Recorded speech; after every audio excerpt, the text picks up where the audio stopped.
Okay, so today we're going to dive into something that's been generating a ton of buzz, Oh, yeah. Pi Network. A lot of talk about this one. And it's interesting because it's come up, kind of in the mainstream a little bit because of this whole you can mine it on your phone thing, Right. which Yeah. has kind of made it uh, more accessible, I guess, to sort of the average person who's not, you know. Yeah, the barrier to entry is a lot lower. You don't need, a big mining rig Right, exactly. or a bunch of technical knowledge. Yeah, so we've got a whole bunch of different sources here today to try to sort of make sense of Pi. We do.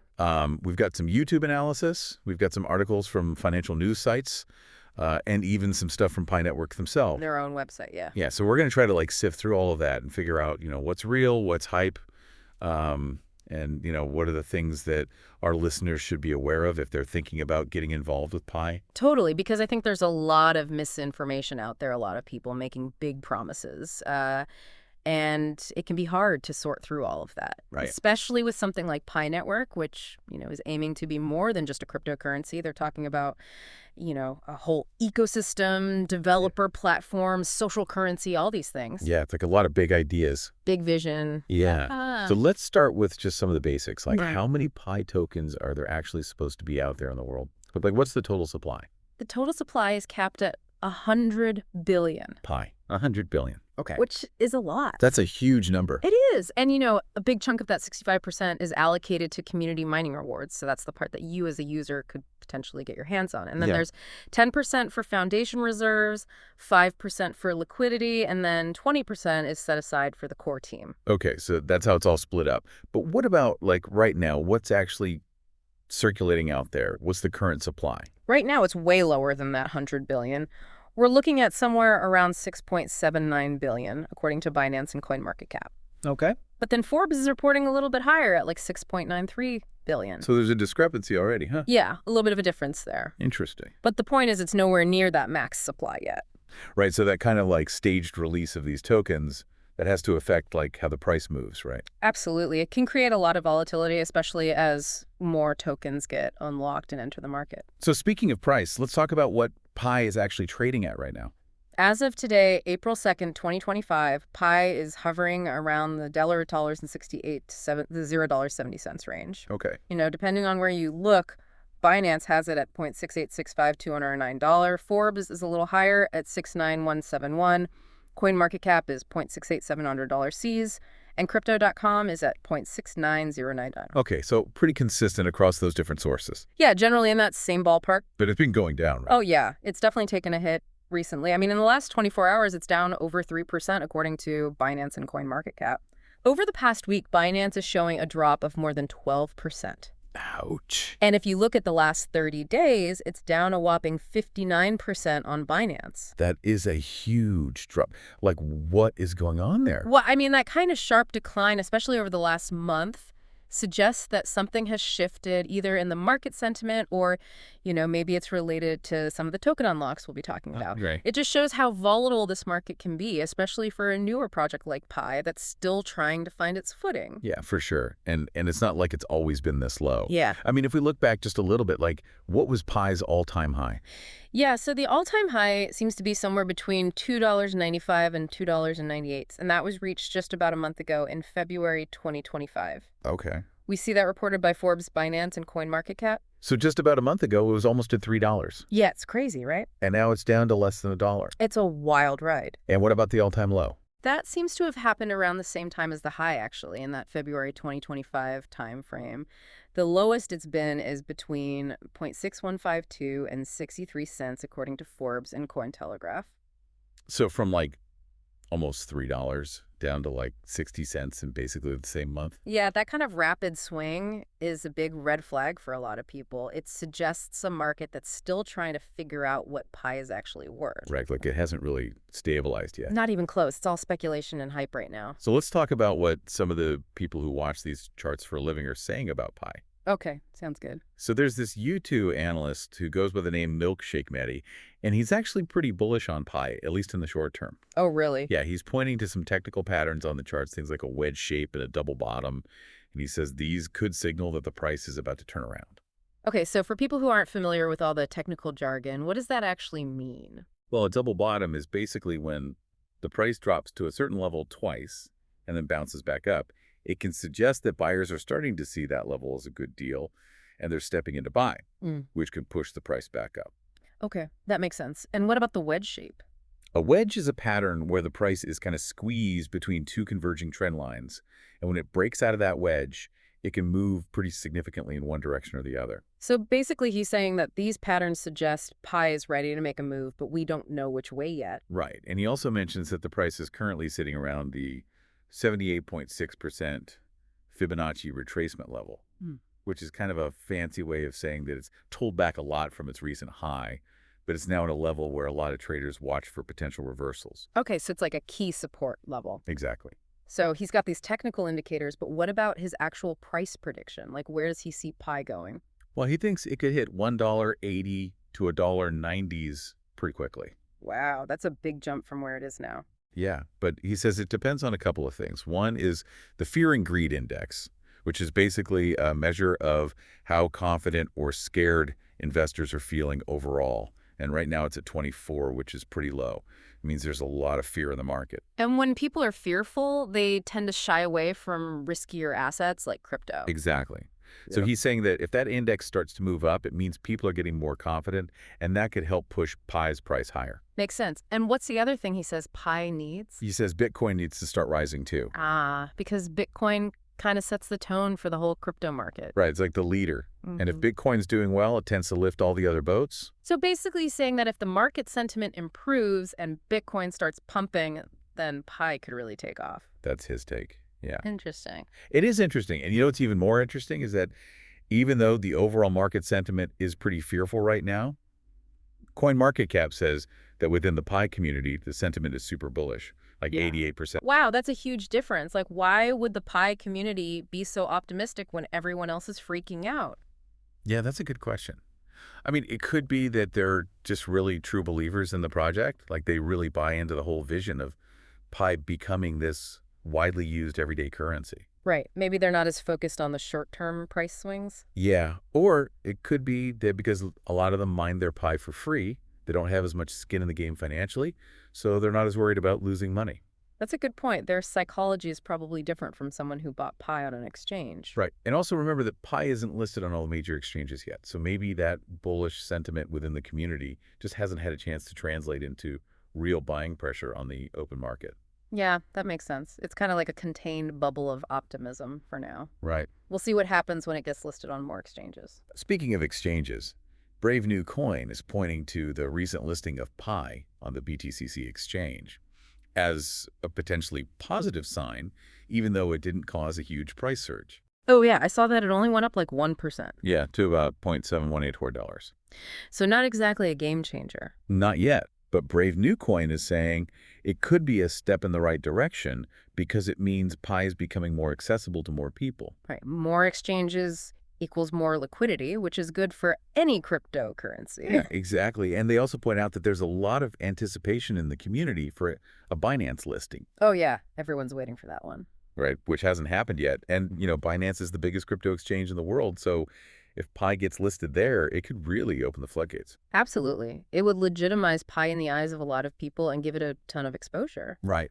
I mean, think about it. If you're just a casual crypto buyer and you hear about pi and you want to buy something, the easiest way to do that is on an exchange you already use, like Binance or crypto.com. Exactly. Yep. So the more exchanges Pi is on, the easier it is for people to get in, and that could drive up the price. For sure. But here's where things get a little tricky, because there are also some pretty serious concerns about the legitimacy of Pi Network. This is where the FUD comes in, right? Yeah, there's definitely some fear, uncertainty, and doubt floating around out there, and it's not just coming from random people on the internet. Like Ben Zio, the CEO of Bybit, has actually called Pi Network a scam. Whoa, seriously? Yeah, according to both Cointelegraph and this other YouTube analyst we've been looking at, Full Value Dan, Zhu has said that Bybit will not be listing Pi because he believes it's a scam. And he even cited a police report from 2023 that warned about scams targeting elderly people with promises of free crypto and referral schemes. That's pretty damning coming from the head of a major exchange. It is, and Full Value Dan actually went into some more detail about that police report. What did it say?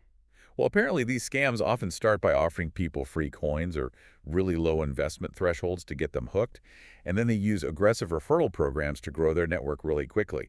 And there are concerns that they might be collecting and selling user data, which could put people at risk. So basically, they're preying on people's desire to get rich quick and using deceptive tactics to exploit them. That's the idea. Yeah. And it's not just limited to older people.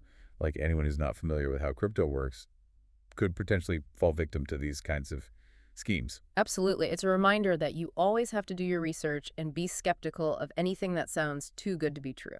Right. And, even Milkshakematty, who's generally pretty bullish on Pi, he's warning his viewers about scammers who are offering to buy or sell Pi coins at inflated prices. Oh, yeah. I saw that he was like, don't fall for it, stick to reputable exchanges. Exactly. He specifically mentioned MEXC as a potentially safe platform for selling Pi, but he strongly advises against doing any peer-to-peer transactions because the risk of getting scammed is just too high. Yeah, it's like the Wild West out there. So it's interesting that even within the Pi community, there's this awareness of the potential for scams. It just shows that there are bad actors everywhere trying Yeah. to take advantage of people, so you got to be careful. So let's shift gears a bit and talk about what Pi Network is actually saying about themselves. Like, what's their side of the story? Yeah, let's hear it. Well, on their website, mindpay.com, they describe their mission as making crypto mining easy and accessible to everyone through mobile phones, and they emphasize that their method doesn't drain your phone's battery, which is a common concern with mining. Right, because traditional mining can be really energy intensive. Exactly. So they're trying to position themselves as a more eco-friendly and user-friendly alternative. Okay. They also talk a lot about decentralization, which is a core principle of cryptocurrency, and they highlight their mobile-first approach, which they say is designed to make Pi more accessible to people in developing countries who might not have easy access to computers or reliable internet.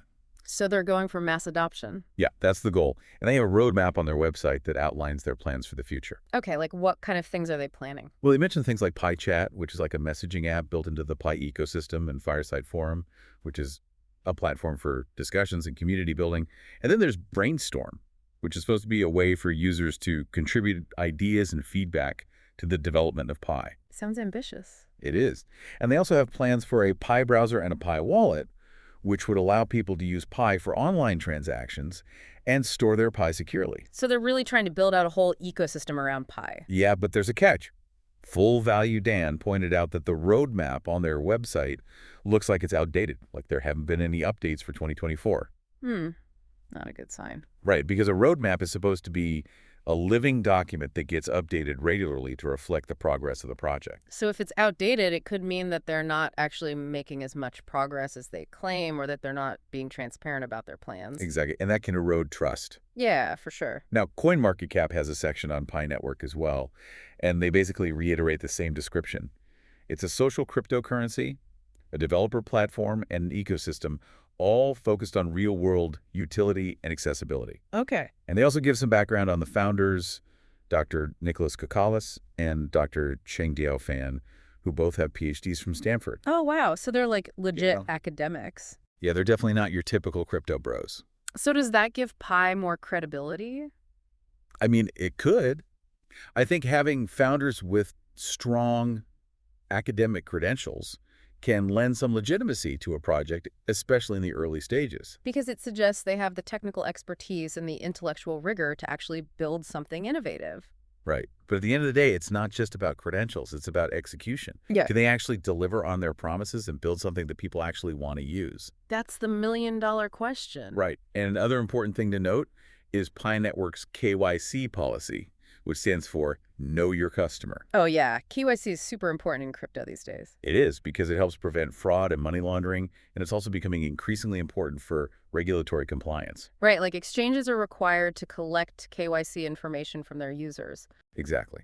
So Pi Network is trying to get ahead of the curve by implementing KYC early on, and their approach is to aim for one account per person, which means they're using a combination of automated processes and human verification to make sure that everyone who's mining Pi is a real person and not a bot or a fake account. So they're trying to maintain the integrity of the network. Yeah, and they say they're doing it in a way that protects user privacy, which is important because a lot of people are concerned about giving up their personal information to crypto projects. Makes sense. And speaking of using Pi in the real world, they claim that they have an integrated ecosystem that allows people to make transactions using Pi through their Pi browser and Pi wallet. Oh, wow. So like actually spending Pi. Yeah, and they even had this event called PiFest 2024 where they had a bunch of sellers and merchants using Pi for transactions. Interesting. It's still early days, Yeah. but it does suggest that they're making some progress towards their goal of creating a real-world economy powered by Pi. Yeah, but we need to see more than just anecdotal evidence. Like, how many transactions are actually happening? What's the volume? What kind of goods and services are being exchanged?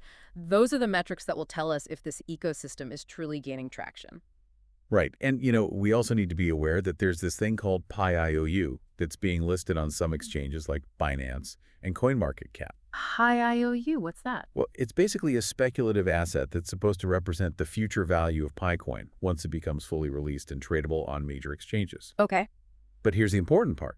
Pi IOU is not an official asset of the Pi network, and its price is purely based on speculation. So you could buy Pi IOU thinking that it's going to be worth a lot when Picoin launches, but there's no guarantee of that. So it's like a risky bet. Exactly, and both Binance and CoinMarketCap are warning investors to be extremely cautious because the price of Pi IOU could be very volatile, and it might not actually reflect the true value of Picoin once it launches. So buyer beware. Absolutely. So to sum it all up, Pi Network is a really complex and controversial project. It is. There are some people who are super bullish on it. They believe it's going to be the next big thing in crypto. And then there are others who think it's a scam and they're staying far away. Right, and we've seen a lot of evidence to support both sides. Yeah, we've got these conflicting price predictions. We've got supply pressures from the token unlocks. We've got exchange listings that could be both good and bad. And then there's the whole debate about legitimacy and whether Pi can actually achieve its ambitious goals. It's a lot to take in. It is, and I think the key takeaway for you, the listener, is that you need to be informed and you need to be cautious. Do your research. Don't just blindly follow the hype and don't invest more than you can afford to lose. And on that note, here's a final thought for you to ponder. Given Pi Network's vision of becoming a widely used digital currency, what do you think are the biggest challenges they still need to overcome to make that a reality? Can they actually get listed on major exchanges? Can they build a robust ecosystem that people actually use? And can they overcome the skepticism and the competition in the crypto space? Yeah, those are the big questions. And only time will tell if Pi Network can deliver on its promises. Well said. Thanks for joining us for this deep dive into Pi Network. My pleasure. It was a fascinating discussion. Until next time, be sure to stay informed, stay vigilant, and stay curious. And don't forget to DYOR, do your own research. Absolutely. See you next time.